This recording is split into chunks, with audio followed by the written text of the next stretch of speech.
ආලෝක අන්වීක්ෂයක උපරිම විභේදන බලය වනුයේ අපිට දීලා තියෙනවා 0.1 මිලිමීටර් 2.2 ඇවිල්ලා 0.2 මිලිමීටර් 3.2 නැනෝමීටර් 4.02 මිලිමීටර් 5 200 නැනෝමීටර් කියලා. අපි දන්නවා ආලෝක අන්වීක්ෂයක විභේදන බලය 0.2 මයික්‍රෝමීටර් නේද?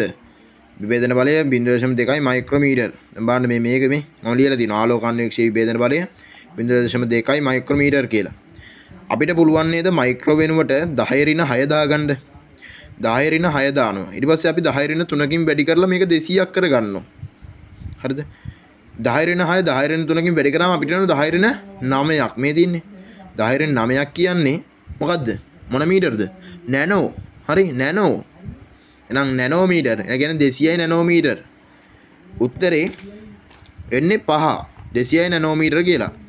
හැබැයි මේකේ තව කතාවක් තියෙනවා. මොකද්ද? ආලෝක අන්වීක්ෂයන කියන්නේ. ආලෝක අන්වීක්ෂය නම් අනිවාර්යෙන් ආලෝකයේ තරංග පරාසයෙන් ආලෝකයේ ඒ කියන්නේ තරංග දෘශ්‍ය පරාසයේ තරංගායාමයෙන් භාගයක් වෙන්න ඕනේ. කියන්නේ අතරමැදි අගයක් වෙන්න ඕනේ.